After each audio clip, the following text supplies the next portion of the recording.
Movie start होती है तो हम देखते हैं कि एक औरत के घर एक बहुत ही प्यारा बेबी पैदा होता है। वो उसका नाम हरक्यूलिस रखती है। उस वक्त के लोग एक राजा को पूजा करते थे जिसे वो अपना गॉड भी कहते थे और उसका नाम था ज़ेउस। और ये बेबी हमें ज़ेउस का ही दिखाया गया है। दूसरी तरफ हम ये देखते हैं कि ज़ेउस की वाइफ यानी रानी को जब पता चलता है कि ये बच्चा ज़ेउस का है और वो भी किसी इंसान से, अब यहाँ हरक्यूलिस कुछ बड़ा हो चुका था लेकिन वो उसे मारना चाहती थी और इसीलिए वो 2 सांपों को मारने के लिए भेज दिया। लेकिन क्योंकि हरक्यूलिस ज़ेउस का बेटा था तो उसी की तरह पावरफुल था, तो वो दोनों सांपों को अपने पास आने से पहले ही मार गिराता है। अब हम देखते हैं कि हरक्यूलिस काफी बड़ा हो चुका है। वहाँ के राजा को से कुछ टास्क देती है। हरक्यूलिस इन टास्क से डरने वाला तो ना था, तो एक एक करके इनका मुकाबला करने लगता है और टास्क पूरे करने लगता है। सबसे पहले तो एक अजीब से क्रिएचर से लड़ता है और जीत जाता है। उसके बाद भी कई जानवरों से लड़ता है और उन्हें हरा देता है। लेकिन एक दिन उसके सामने एक बहुत ही स्ट्रॉन्ग शेर आ जाता है। उस पर कोई तीर भी असर नहीं कर रहा था,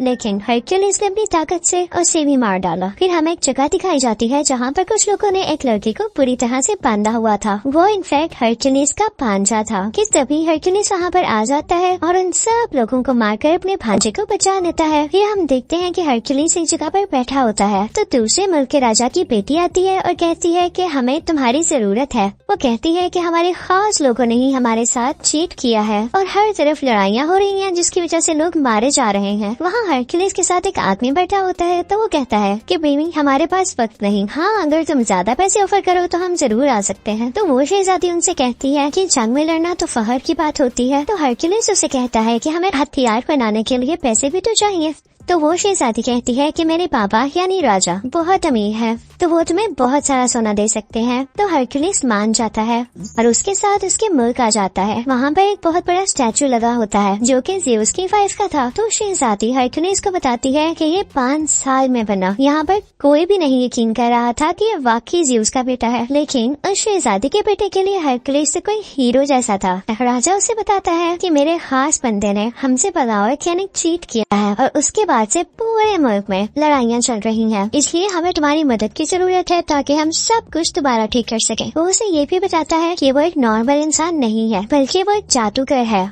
और उसे गॉड के अलावा कोई नहीं मार सकता। वो उसे ये भी बताता है कि उसकी सोल्जर की टीम में एक ऐसी क्रिएचर है जो आधा घोड़ा और आधा इंसान है। अब हरक्यूलिस की टीम में जो लड़की आई थी वो पूछती है कि ये क्रिएचर्स कहाँ पर होते हैं। तो राजा का एक आदमी बताता है कि हमने इन्हें ना तो देखा और ना तो ये जानते हैं कि ये कहाँ रहते हैं, हमने तो बस इनके बारे में सुना है। अब हम देखते हैं कि हरक्यूलिस और उसके कुछ साथी यहाँ के किसानों को फाइट सिखा रहे होते हैं क्योंकि इनके पास कोई भी आर्मी फोर्स नहीं थी। हरक्यूलिस उनसे कहता है कि तुम सब एक दीवार की शक्ल में खड़े हो जाओ और जैसे ही वो इस तरह खड़े होते हैं तो हरक्यूलिस का एक आदमी उनकी तरफ भागता हुआ जाता है और वो उनकी बनाई गई शील्ड यानी दीवार को तोड़ता हुआ अंदर भाग जाता है। हरक्यूलिस उन सबसे कहता है कि इतनी कमजोर दीवार, अगर इसी तरह रहा तो तुम लोग हार जाओगे। अब यहाँ हरक्यूलिस इन सब फार्मर्स को ट्रेन कर रहा होता है कि हमें पता चलता है कि कुछ लोग इनके मुल्क पर अटैक करने आ रहे हैं। जब ये बात हरक्यूलिस को पता चलती है तो वो जंग करने से मना करता है क्योंकि वो कहता है कि जंग के बाद हमारे पास कुछ भी नहीं रहेगा। लेकिन वहाँ का राजा कहता है कि हम जितनी जल्दी लोगों को खत्म करेंगे उतनी जल्दी ही हमारे मुल्क में सुकून हो जाएगा। अब रात में हम देखते हैं कि शहजादी का वही बेटा जो हरक्यूलिस को अपना हीरो मानता था वो उससे मिलने के लिए आता है। वो उससे कहता है कि मुझे बहुत अच्छे लगते हैं और मैं भी बड़ा होकर आपकी तरह ही बनूंगा। यहाँ हम देखते हैं कि हरक्यूलिस किसी जानवर के दान का लोकेट अपने गले से उतारकर उस बच्चे के गले में डाल देता है। वो उसे बताता है कि ये मैं अपने बेटे को देना चाहता था लेकिन अब तुम्हें दे रहा हूँ। अब सब लोग उस तरफ जा रहे थे जहाँ पर इन लोगों ने एक दुश्मन राजा का मुकाबला करना था। रास्ते में ये लोग देखते हैं कि एक जगह पर कटे हुए सर लटके हैं। तो राजा उन्हें बताता है कि वो यहाँ पर हमसे पहले पहुँच चुका था और हमें डराने के लिए उसने यहाँ के लोगों को मार दिया। हरक्यूलिस कहता है कि हम यहाँ से पैदल जाएंगे और सब चलने लगते हैं, लेकिन हरक्यूलिस नोट करता है कि ये डेड बॉडीज आज की नहीं बल्कि कई दिन पुरानी है और ये उनके लिए एक साजिश थी, उनका ध्यान इधर उधर करने के लिए। और तभी हम देखते हैं कि चारों तरफ एक कबीले के कुछ लोग आ जाते हैं। हरक्यूलिस काफी हैरान होता है कि हम तो इनकी मदद कर रहे हैं और ये उल्टा हमें ही घेरे हुए हैं। फिर हमें पता चलता है कि दुश्मन राजा एक जादूगर था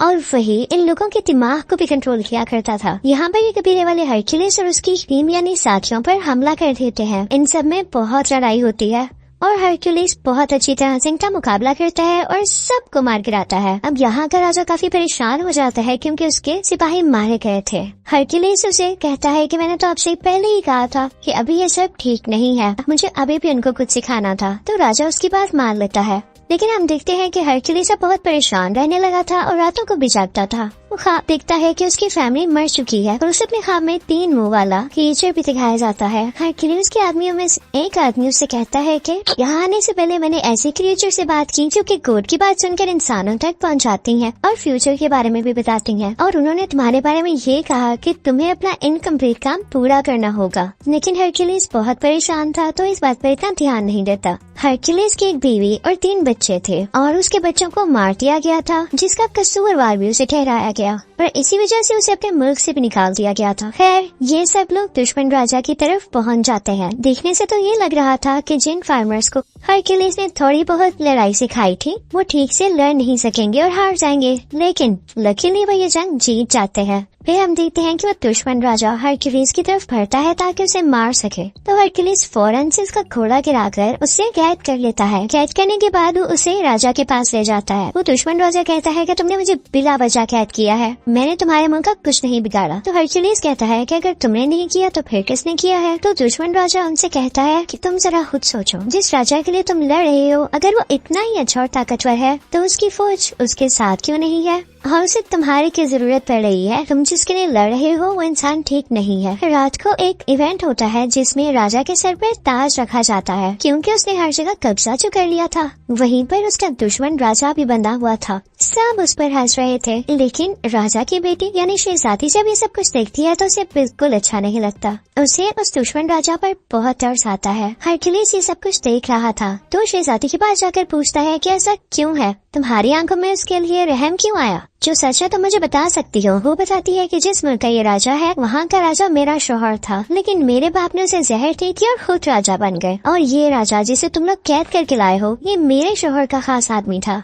और इसीलिए वो मेरे बाप के खिलाफ हुआ और जंग शुरू होने लगी। वो कहती है कि इस समय उस दुश्मन राजा का कोई कसूर नहीं, बल्कि वो तो हमारा दुश्मन है भी नहीं। इस सब के पीछे मेरे बाप का हाथ है। लेकिन मैं अपने बाप के सामने इसलिए कुछ नहीं बोल सकी क्योंकि मेरा एक छोटा सा बेटा है जो कि अभी उनके कंट्रोल में है। और वो उससे कहती है कि मेरे बेटे को यहाँ से ले जाओ और उसे अपनी तरह की ट्रेनिंग दो। यहाँ राजा का खास आदमी आता है और हरक्यूलिस से कहता है कि आपको राजा ने याद किया है। अब हरक्यूलिस राजा के पास जाता है तो राजा उससे कहता है कि मैं बहुत खुश हूँ कि तुमने आम इंसानों और किसानों को अपनी जंग के तरीके सिखाकर उन्हें जितवा दिया और देखो आज मैं राजा हूँ। अब आगे से वो लोग दूसरे लोगों को लड़ाई के तरीके सिखाएंगे और आहिस्ता आहिस्ता मैं पूरी दुनिया पर कब्जा कर लूंगा और ये सब तुम्हारी वजह से हुआ है, तो क्या तुम मेरे खास आदमी बनोगे? हरक्यूलिस इस सुनकर मना कर देता है तो राजा कहता है कि ठीक है, जैसे तुम्हारी मर्जी। ठीक है, मैं तुम्हें सोना देता हूँ और उसके बाद तुम यहाँ से चले जाना, और मैं राजा बन चुका हूँ तो मुझे तुम जैसे लोगों की अब क्या जरूरत है। अब हरक्यूलिस और उसके साथी वहाँ से अपना सोना लेकर चल पड़ते हैं कि तभी वो देखता है कि उसके आसपास गांव के लोग खड़े हैं। वो लोग काफी उदास दिख रहे थे। दरअसल वो नहीं चाहते थे कि हरक्यूलिस जाए क्योंकि हरक्यूलिस ने उन्हें रहने के तरीके जो सिखाए थे। हरक्यूलिस जैसे ये देखता है वो अपने सोने की थैली फेंकता है और कहता है कि मैं यहीं रहूंगा क्योंकि यहाँ के लोगों को मेरी जरूरत है। हरक्यूलिस का एक साथी कहता है कि आप क्या कर रहे हैं, हमें अपना सोना मिल चुका है और हमें यहाँ से निकलना चाहिए। लेकिन हरक्यूलिस के बाकी साथी भी अपना सोना फेंक देते हैं और हरक्यूलिस के साथ ही रुक जाते हैं, सिवाय उसी एक साथी के। वो अपना सोना लेकर वहाँ से चला जाता है। अब हरक्यूलिस के साथी सीधा राजा के कमरे में आते हैं, लेकिन राजा के आदमी इन सबको घेर लेते हैं। यहाँ शहजादी और उसका बेटा भी होते हैं। अब राजा का खास आदमी उसे बताता है कि आपकी बेटी हरक्यूलिस को कह रही थी कि मेरे बेटे को अपने साथ ले जाओ। ये सुनते ही राजा अपनी बेटी से उसके बेटे को छीन लेता है। यहाँ पर राजा का एक आदमी हरक्यूलिस पर अटैक करता है जिससे वो बेहोश हो जाता है, और जब उसे होश आता है तो वो देखता है कि वो बड़ी बड़ी जंजीरों से बंधा हुआ है। और तभी वहाँ पर उस मुल्क का राजा आ जाता है जहाँ पर हरक्यूलिस बड़ा हुआ था। हरक्यूलिस ने हमेशा उसका साथ दिया और उसके लिए कई जंगें लड़ी, लेकिन यहाँ पर इसने भी चीट किया और उसी बुरे राजा के साथ एग्रीमेंट कर लिया कि हम मिलकर दुनिया पर कब्जा करेंगे। वो अपने साथ 3 भेड़िया भी लाया था और उनकी आवाज बिल्कुल वैसी थी जैसी हरक्यूलिस को ख्वाब में आया करती थी। वो सोचता है कि जब मेरी बीवी और बच्चों की डेथ हुई तब भी सेम ऐसी आवाजें मुझे आती थीं, तो इसका मतलब इसके पीछे भी इन्हीं का हाथ था। हरक्यूलिस उनसे पूछता है कि आखिर तुम्हारा ऐसा करने के पीछे वजह क्या थी। तो उस मुल्क का राजा जहाँ हरक्यूलिस पड़ा हुआ था वो हरक्यूलिस से कहता है कि मुल्क के राजा हम थे, लेकिन तुम्हारे कारनामों और बहादुरी की वजह से सब लोग तुम्हारा नाम क्यों लेते थे। हमारे पास इसके अलावा और कोई ऑप्शन ही नहीं थी और हम तुम्हें भी नहीं मार सकते थे, और हमने इल्जाम भी तुम पर इसीलिए लगाया रहा कि उस मुल्क के लोग तुमसे नफरत करने लग जाए और सिर्फ हमारा नाम ले। ये सुनकर हरक्यूलिस को बहुत गुस्सा आता है, लेकिन जंजीरों से बंधा होने की वजह से वो नहीं हिल पाता। अब यहाँ हम देखते हैं कि वो राजा सबको एक एक करके मारने का प्लान कर रहा था, पर इसके लिए सबसे पहले वो अपनी ही बेटी को मारने लगता है। ये देखकर हरक्यूलिस घबरा जाता है तो उसका साथी उससे कहता है कि तुम कर सकते हो, अगर तुम हिम्मत हार गए तो हमारा क्या होगा। ये सुनते ही हरक्यूलिस में काफी हिम्मत आती है और वो उन जंजीरों को तोड़ देता है और खुद को आजाद कर लेता है।